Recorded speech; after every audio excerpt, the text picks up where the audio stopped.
여름이 되면 영화가에 도배되는 그 영화의 장르가 있습니다. 공포 영화, 귀신 영화. 왜 이렇게 많이 또 사람들이 그 영화들을 보면서 또 즐기는지. 근데 또 실제로 보면 이 고도의 과학 문명이 지배하는 오늘날의 세계에서 마귀, 귀신, 믿는 사람은 그리 많지는 않습니다. 좀 즐기는 것 뿐이죠. 옛날에는 우리가 툭 하면 어떤 그 귀신의 탓으로 돌렸던 일들을 오늘날 우리가 좀 더 합리적으로 설명할 수 있다고 해서 과연 악령들이 완전히 자취를 감췄다고 우리가 말할 수 있을까? 우리가 보다 더 이성적이 되고 과학적이 되었다고 해서 이 영적인 세계를 우리가 부인할 수 있을까? 좀 생각을 해봅니다. 마귀가 가장 사람들을 교묘하게 속이는 것이 뭔지 아십니까? 마귀 없다입니다. 마귀 없다. 그럼 그게 가장 교묘한 거예요. 마귀는요, 사람들 뒤에서 끊임없이 작업을 하고 있습니다. 사람들을 장악하려고 하는 것이죠. 세상을 장악하고, 문화를 장악하고, 어떤 국가를 장악하고. 자기들이, 물론 사람들은 그렇게 생각하죠.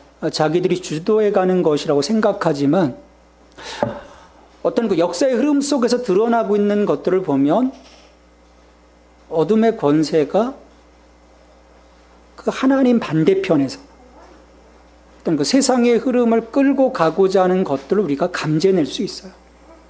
그리고 영적으로 그것들을 식별해내는 것이 중요합니다.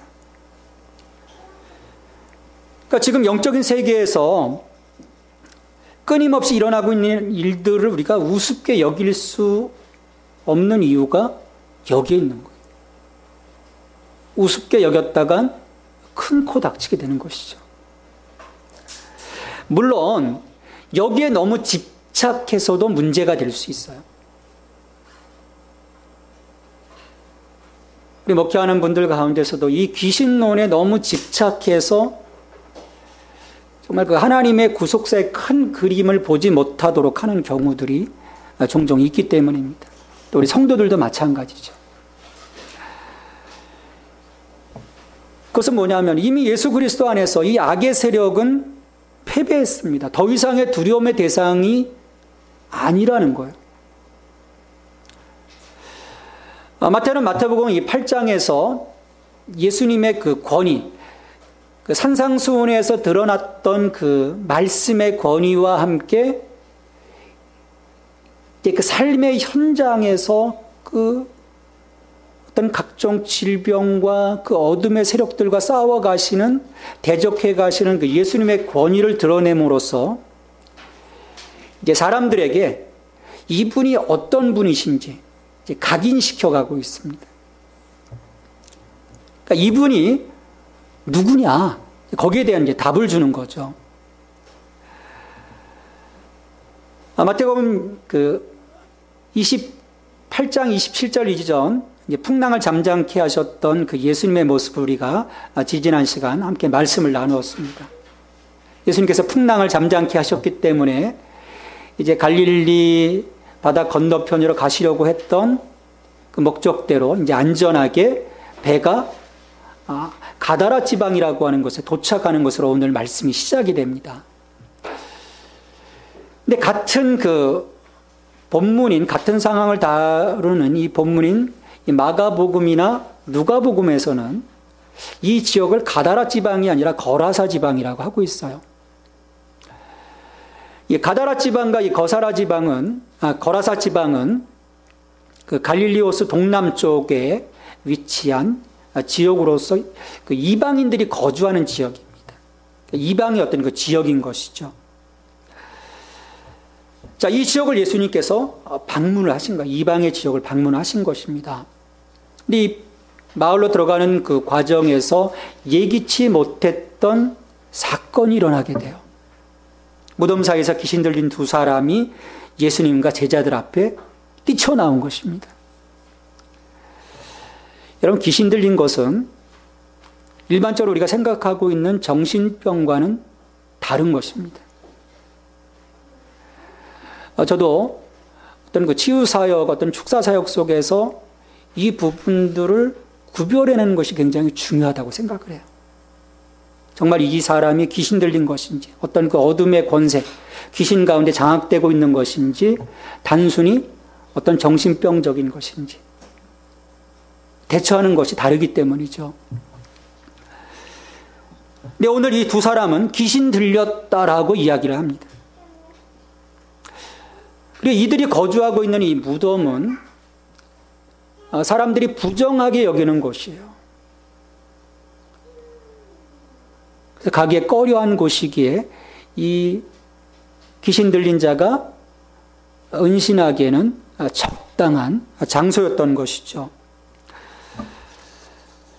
마태복음 8장 28절 하반절에서 그 묘사하기를 이 귀신 들린 자들이 몹시 사나운 자들이라고 이야기를 합니다. 왜 사나울까요? 자신을 이성적으로 제어할 수 없기 때문이죠. 귀신이 이 사람으로 하여금 발작해야 하면 어떤 해를 입을지 모르기 때문이에요. 굉장히 거센 것이죠. 제가 그런 경험이 있는데요. 그 한 할머니인데 5명이 붙잡았는데도요, 감당하기가 어려운 거예요. 처음 예수를 믿으셨던 분인데 아들 따라서 기도원 가셨다가 이게 뭔가 잘못된 영에 씌어버린 거예요. 그 집을 방문해 보니까요, 장난이 아닌 거예요. 사람들을 바라보는 그 눈초리에서 귀신 들렸음을 보게 되죠. 잡고 기도하는데요, 5명이 감당하기가 어려운 거예요. 자, 그러니까 동네 사람들도 이들이 있는 이 무덤가로 가기를 꺼려했던 것입니다. 그런데 지금 한 무리가 다가오고 있는 거예요. 그러니까 이 두 사람, 이 귀신 들린 두 사람이 자기의 영역을 지금 침범해 오려고 하는 예수님의 그 일행을 좀 겁주고 쫓아내려고 뛰쳐나온 것입니다. 마태복음에서는 이 귀신 들린 자들의 어떤 상황을 좀 더 디테일하게 이야기하고 있지 않는데, 마가복음을 보면, 마가복음 5장을 보면 매우 심각한 상황에 있는 것을 볼 수 있어요. 귀신이 들렸는데 군대 귀신에 들렸다라고 얘기를 합니다. 헬라어로 레기온이라고 하는데 이 말은 군단이라는 말입니다. 로마 군대에 있어서 이 군단은 6,000명으로 구성되는 그 단위의 군대를 말합니다. 그러니까 지금 어마어마한 귀신들로 인해서 이 두 사람이 괴롭힘을 당하고 있는 거예요. 그들의 내면이 피폐해져 있는 것이죠. 그래서 두 사람을 벌거벗은 채 또 때를 따라 괴성을 지르고 바닥을 뒹굴고 돌로 자해하고 비인간적인 생활을 하고 있었던 것입니다. 철저하게 버림받는 거죠.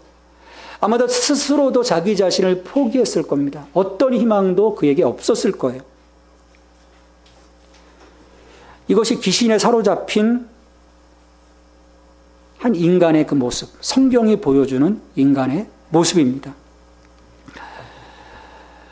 서두에서도 말씀드렸듯이 오늘도 여전히 귀신들은요, 다양한 루트를 통해서 인간 속에 슬그머니 들어와서 인간들을 파괴합니다. 한 중학생은요, 오락을 좋아했어요. 폭력적인 오락을 가다가 이 아이가 음란 동영상을 보기 시작했습니다. 그러면서 그 음란 동영상을 보면서 귀신이 들어온 거예요. 이 아이의 삶이 얼마나 피폐해졌는지 몰라요. 다양한 루트를 통해서 여전히 귀신은 활동하고 있고 파괴하려고 합니다. 그건 사탄의 특성이에요. 파괴는. 이런 그 파괴의 과정을 묘사하는 책 가운데 그 하나가 우리 그 기독교의 위대한 그 변증가인 C.S. 루이스가 쓴 스크루테이프의 편지라는 것입니다. 여러분 한번 이 책을 한번 읽어보세요. 이 스크루테이프의 이 편지를 보면 사탄이 우리를 넘어뜨리기 위해서 어떤 그 고도의 전략을 쓰고 있는지 매우 다 아주 자세하게 묘사하고 있는 것을 볼 수 있습니다. 어쩌면 자기 자신의 모습을 거기서 사탄에 의해서 좌지우지되고 있는 자신의 모습을 발견하게 될지도 몰라요. 자, 이렇게 더러운 귀신에게 사로잡혀서 비참하게 파괴되어 가고 있는 이들을 위해서 예수님은 이곳에 오신 것입니다. 예수님은요, 이 가다라 지방에 오셔서 다른 사역 안 하십니다. 이 두 사람 고치시고 가신 것 외에 없는 거예요. 어떻게 보면 이 사람들을 위해서 오셨다라는 거예요. 한 영혼을 귀하게 여기시는 예수님의 마음은 오늘 어둠의 권세 가운데 사로잡혀 살아가고 있는 모든 이들에게 희망의 메시지를 전해줍니다. 왜냐하면 그분을 만남으로써 우리 안에 무너진 그 하나님의 형상이 회복되어지고 하나님의 자녀로서 살아갈 수 있는 길이 열렸기 때문이에요. 어떤 지배를 받고 있던 간에 내 상황이 어떤 상황이든 간에 내가 주님을 만남으로써 내 삶이 회복될 수 있다는 하나님의 자녀로서 하나님이 책임지시는 인생으로 회복될 수 있다는 것이죠. 자, 귀신 들린 자들이 뛰쳐나와서 보니까 예수님을 볼 때 자기들이 상대하기에는 너무나 버거운 만만치 않은 분임을 즉각적으로 깨닫게 됩니다. 그래서 순간 돌변해서 이 귀신 들린 자들이 자기들을 방어하기에 급급해 해요.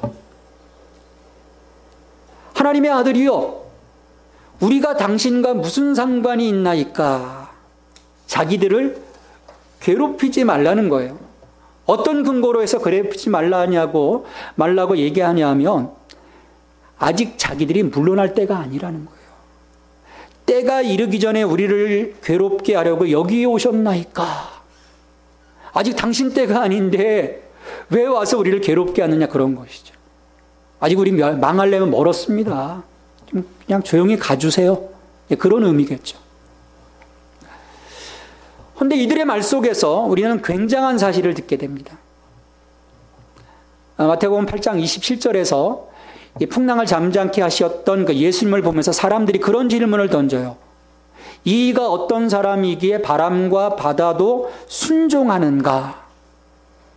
근데 그 이후에 마태는 답을 던지지 않았습니다. 사람들도 그 답을 고백하지 않았어요. 그런데 뜻밖의 다른 존재를 통해서 이 답이 나오고 있는 거예요. 바로 귀신 들린 두 사람이 예수님을 향해서 하나님의 아들이여 라고 외친 것입니다. 하나님의 아들이여. 마가복음에서는 하나님의 아들 예수여 그렇게 외치죠.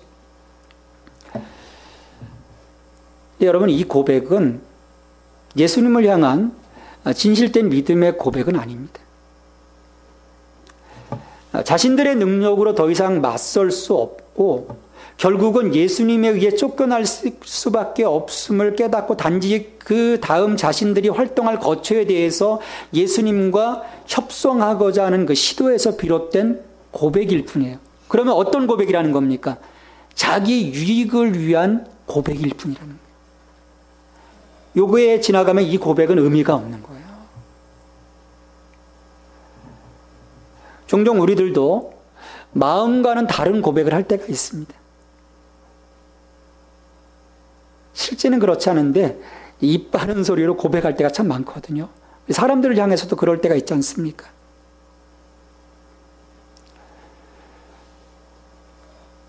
그래서 예수님께서 주여 주여 하는 자마다 다 천국에 들어가지 못한다라고 말씀하시는 이유가 거기 있는 것 같아요. 우리의 고백이 어떤 고백인가?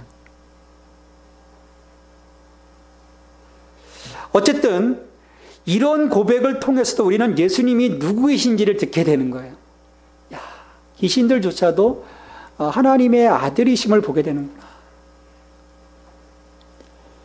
그와 함께 예수님 앞에서 어떻게든 살아남고자 애를 쓰는 이 귀신들의 모습을 보면서 예수님의 권위가 귀신들을 누르고 있음을 마태는 우리들에게 분명하게 증언을 하고 있는 것입니다. 그래서 이로써 우리의 그 시선이 하나님의 아들이신 예수 그리스도를 바라보도록 하는 거예요. 그리고 이 고백이 이제 제자들 속에서 마태복음 16장 16절 속에서 고백되도록 전체의 그 스토리를 이끌어가고 있는 것이죠. 그러니까 진실한 그 고백이 나오도록 하는 거예요. 그냥 주변적인 내가 알고 있는 어떤 정황 속에서의 고백이 아니라 내 심령에서 그분을 향한 온전한 고백이 되어지도록. 우리의 신앙 속에서 이러한 고백이 상실되어질 때 우리의 이 신앙의 모든 길은요, 의미가 없습니다. 나는 의미 있지만 나중에 주님이 나 모르겠다 인정해 주시지 않는 거예요. 그러니까 내가 어떤 고백을 갖고 살아가느냐, 그런 의미에서 대단히 중요한 것이죠. 귀신들은 더 이상 시간이 없다는 것을 깨닫습니다. 이게 둘 중에 하나인 거예요.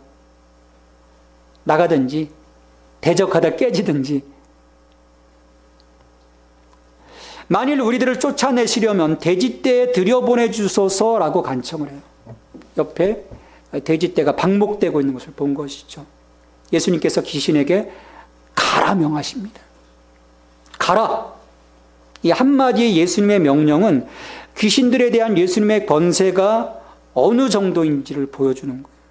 긴 축사의식을 행할 필요가 없어요. 오래전에 이 한때, 지금도 그렇게 하고 계시지만, 귀신에 아주 몰두해 계시는 그 목사님의 그 축사 장면을 제가 본 적이 있어요. 여러 번. 예수님은 분명히 가라! 단 한마디를 외치셨을 때 귀신들이 물러나고 사람들이 치유되어졌는데요. 이분은요, 귀신과 대화를 하는 거예요. 예수님은 대화를 허용하지 않으세요. 얼르고 달르고 북망산천은 불러라 뭐하라, 그다 욕을 하고 나가게 하고. 예수님은 긴 축사의식을 행하실 필요가 없는 거예요. 한마디로 귀신을 물리치시는 그 권세를 갖고 계시는 하나님의 아들이시기 때문입니다. 순간 귀신들이 그 사람에게서 나와서 돼지떼에게 들어가자 돼지떼가 놀라 미친 듯이 바다로 뛰어가 몰사해버렸다고 오늘은 말씀을 합니다. 귀신 들린 두 사람은 치유가 되었어요. 근데 그만 돼지떼는 바다에 빠져 다 몰살을 해버립니다. 뭔가 잘못된 거 아닙니까? 예수님이 지금 살리시는 분인데 왜 애꿎은 돼지떼를 몰삭게 하셨을까? 돼지들은 그 사람들의 지금 생계수단이었을 거예요. 결국 돼지들을 죽게 한 것은 재정적으로 무책임한 책임일 수도 있습니다. 예수님이 왜 이와 같은 일들을 허락하셨을까? 이 대답을 좀 잘못하면 동물 보호자들이 어떤 공격을 받을 수도 있을 것 같아요. 그것은 사람의 생명을 더 귀하게 여기셨기 때문입니다. 하늘에서 바라보는 인간의 생명의 가치는요, 대단한 것인 거예요. 돼지 2,000마리와 비교할 수 없다는 거죠. 또 하나는 예수님이 이 장면을 통해서 보여주고자 하신 것이 뭘까를 생각을 해보는 거예요. 그것은 사탄과 귀신들의 절대적인 목표와 극악함을 그대로 보여주신 거예요. 그들의 대상이 무엇이 되었든지 간에 파괴요, 죽음일 뿐이라는 것입니다. 반면에 예수님은 인간의 삶을 위협하는 이 카오스, 즉 그 혼돈을 상징하는 이 호수의 사나운 흔들림을 잠재우셨던 것처럼 귀신 들려서 내적으로 바른 생각과 행동을 할 수 없는 저무로 그 몹시 파괴적으로 살아가고 있는 이들에게서 악의 세력을 물리치심으로써 그들을 살리셨고 삶의 평안함을 회복시켜 주신 거예요. 그러니까 예수님의 오심은 생명을 구원하는 데 있기 때문입니다. 마귀가 이 땅에 오면 파괴하는 데 있는 거예요. 죽음에 있는 것이죠. 우리가 예수님께로 다가가면 어떤 것을 얻겠습니까? 그래서 예수님이 우리를 초청하시는 거예요. 수고하고 무거운 짐진 자들아 다 내게로 오라.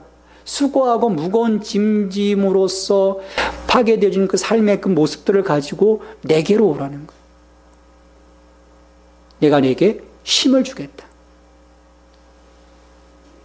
근데 우리가 여전히 세상에 사로잡혀 살아가면요, 힘이 없습니다. 점점 그 짐이 우리를 불러오게 될 뿐이죠.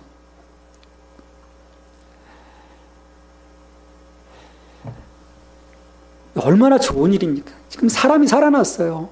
희망이 없던 사람들이 살아납니다. 근데 이 일로 인해서 또 문제가 발생을 해요.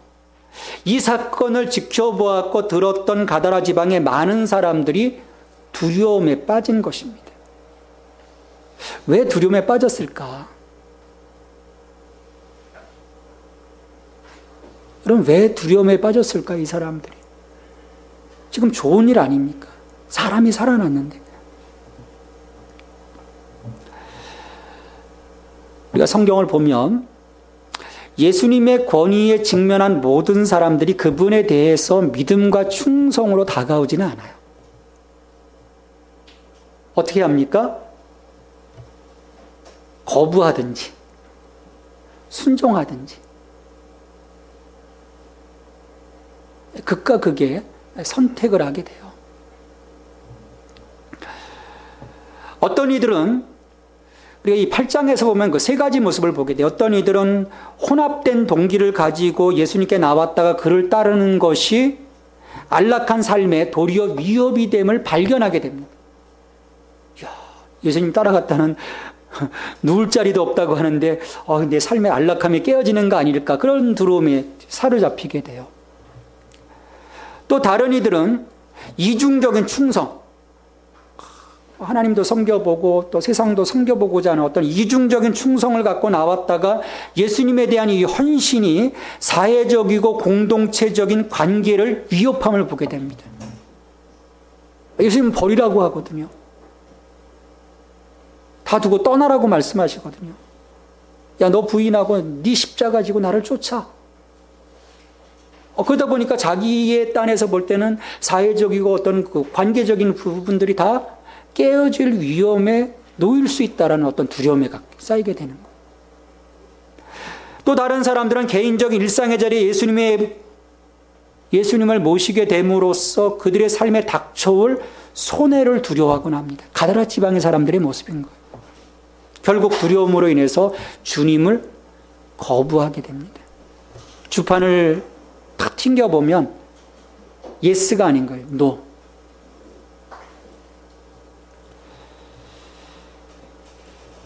그로 인해 가다라 사람들은 예수님께 떠나가도록 요청을 합니다. 떠나가도록. 이웃이 치료받은 것을 기뻐하지 못했어요. 오히려 예수님을 위협 요소로 봅니다. 결국 예수님을 그에게서 떠나가도록 요청하는 것입니다. 물론 이 사람들도 귀신 들렸던 자들의 당한 것과 대지의 일을 본 자들에게서 상세한 이야기를 듣고 놀라서 예수님께 다 나왔어요. 모든 시내가 다 나왔다고 성경을 얘기합니다. 구름대처럼 사람들이 몰려온 거예요. 그렇지만 가다라 사람들은 그 예수님 앞에서 두려움만 들었을 뿐인 거예요. 저분이 누구이신지에 대해서 알고자 하지 않았습니다. 제자들처럼 풍랑과 바다를 잠잠케 하시는 이가 누구신가라고 질문을 던진 게 아니에요. 야, 참 두렵다. 야, 우리 손아보겠다. 그 마음이 먼저 앞선 것입니다. 그러다 보니까 예수님을 떠나가게 한 거예요.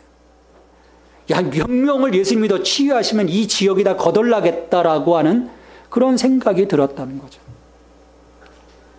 우리가 말씀을 들으면서 느끼는 것이지만 엄청난 이적을 보고 그것에 대해서 듣는다고 해서 모든 사람들이 참신앙의 눈을 뜨는 것은 아닙니다.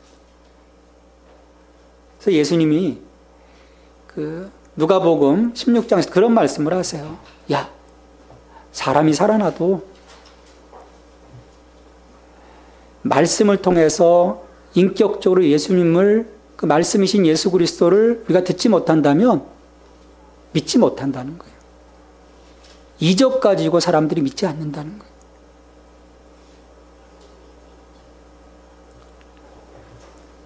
예수님께서 귀 있는 자는 들을지어다라고 말씀하시는 이유가 거기에 있습니다. 우리 여기 앉아있지만요, 성령님이 만져주셔야 돼요. 성령님이 내 마음을 만져주시고 내 감정을 일으켜주시고 주님을 향한 내 감정이 고양되어졌을 때 내가 그분을 만나게 되고 그분을 나의 주님으로 고백할 수 있는,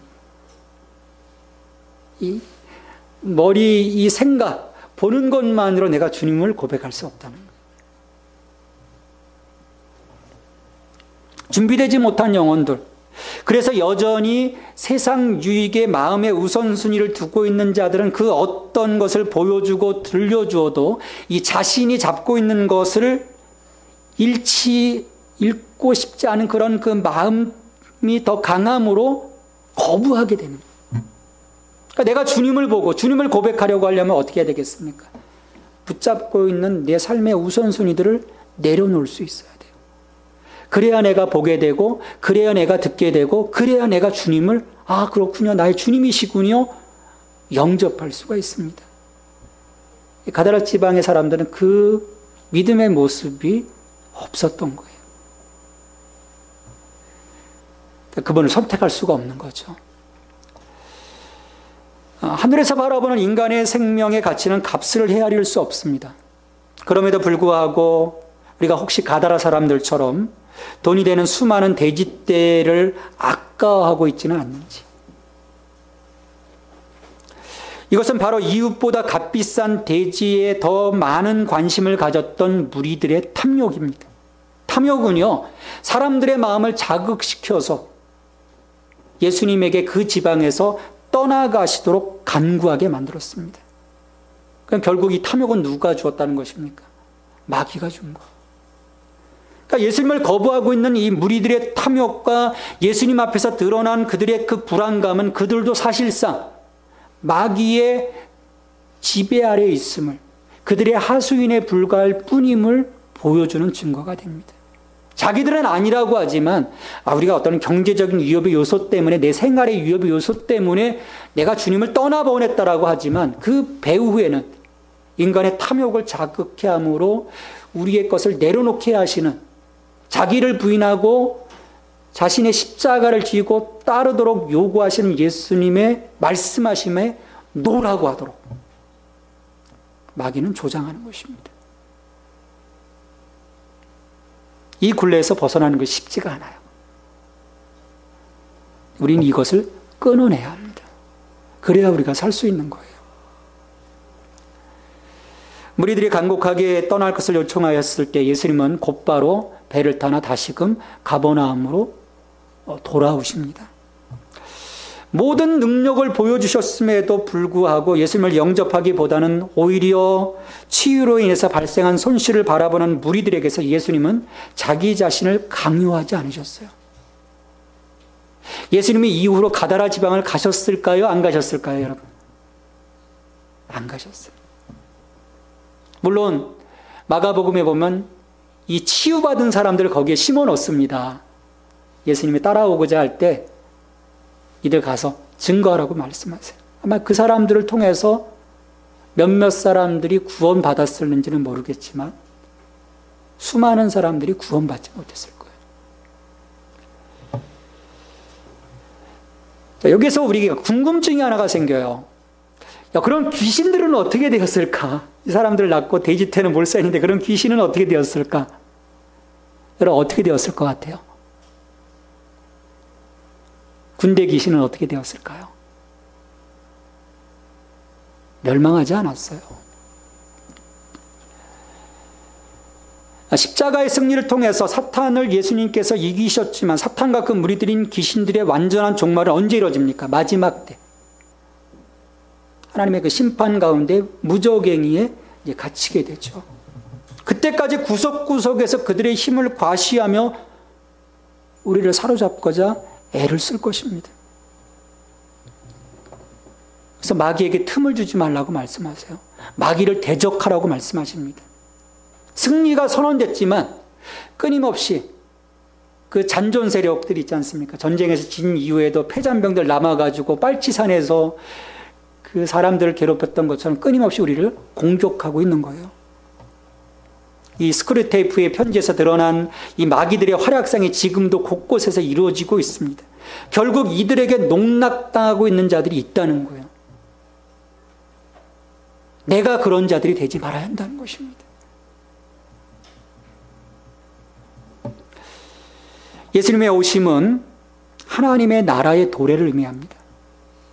그건 반대로 마귀의 추방을 의미하기도 해요. 그런 의미에서 가다라에서 귀신을 쫓아내시는 예수님의 사역의 초점은 예수님께서 어떤 초자연적인 능력을 행하셨다, 그게 아니에요. 한 영혼을 구원하심을 통해 하나님의 나라를 확장하는 데 있습니다. 그와 함께 예수님이야말로 하나님의 아들 메시아이심을 선포하고 있는 것입니다. 예수님은 무시할 수 없는 하나님의 힘이시라는 거예요. 오늘날 우리가 따라야 하는 예수님이 바로 그런 분이라는 것입니다. 우리가 전해야 할 분이 바로 그런 분이시라는 거예요. 마태복음 8장을 통해서 예수님의 권위를 끊임없이 마태는 보여줍니다. 이것은 우리가 예수님을 따르기로 결정할 때 알아야 하는 사실들인 거예요. 내가 따르는 주님이 어떤 분인지, 어떤 권세를 갖고 계신 분인지, 저분을 통해서 내가 어떤 영적인 혜택을 입게 될런지 우리가 알고 갈 때, 고백하고 갈 때 그 따름이 힘이 있는 것입니다. 예수님은 단순한 훌륭한 사상가가 아니라는 거예요. 단순히 하나님과의 좋은 관계를 맺어가도록 그 방법을 가르쳐 주시는 진리의 교사가 아니라는 것입니다.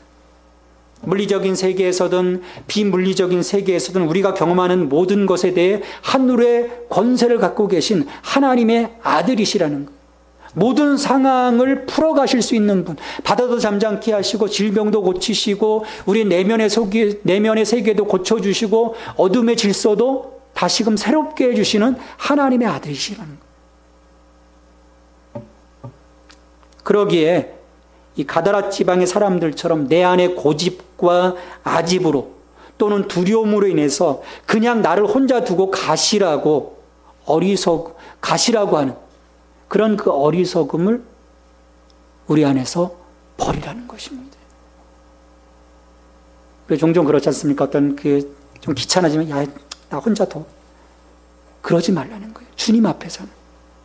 어떤 상황 가운데서도. 버림받을 수 있다는 거예요.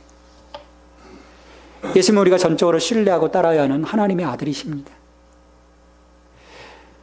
우리가 예수님 앞에 가장 적절한 나의 태도가 뭐겠습니까? 무조건적인 신뢰와 충성인 거예요. 어떤 상태에서 주님이 나를 부르신다 할지라도 그 상황 속에서 드러나는 그 위험과 대가를 내가 치르더라도 내가 주님을 따라가겠습니다라고 순종할 수 있는 그 모습. 마태는 8장, 9장, 10장을 통해서 그런 제자도의 모습을 우리에게 요청하는 것입니다. 왜? 예수님이 하나님의 아들이시기 때문이에요. 오직 그분을 통해서 우리가 거룩하신 하나님께로 나아가고 하나님의 자녀로서 내가 살아갈 수 있게 됩니다. 오늘 우리를 부르시는 이 예수님 앞에 하나님의 그 아들이심을 내가 고백하고 나의 주님이심을 고백하고 그분을 따라가는 그분의 그 모든 인도하심에 여러분들의 삶을 내어 맡기는 그 인생이 될 때 주께서 우리의 삶을 책임져 주시고 우리를 치료해 주시고 우리의 삶을 하나님의 나라 가운데로 이끌어 가실 것입니다. 그 은혜가 여러분들 가운데 충만하기를 주님의 이름으로 축원합니다. 하나님 아버지 감사합니다. 이 마지막 때를 살아가며 이 영적 전쟁에서 저희들로 하여금 그 어둠의 세력들을 직시하게 하시고 그리스도 안에서 그리스도의 이름으로 그리스도와 연합함으로 저들과 대적하여 이기며 가게 하시니 감사를 드립니다. 이 영적 싸움에서 결코 우리의 힘만으로 할 수 없습니다. 저들을 대적할 수 없습니다. 백전백승의 믿음의 모습을 주님께 올려드릴 수 없습니다. 주님 이 시간 도와주시옵소서. 예수 그리스도의 권세 아래서 성령님의 인도하심 속에서 저희들의 그 모든 삶이 온전하게 세워져 가게 하시고 하나님 기뻐하시는 믿음의 모습으로 자라나갈 수 있도록 역사하여 주시옵소서. 이 모든 간구를 예수님의 이름으로 기도하옵나이다. 아멘.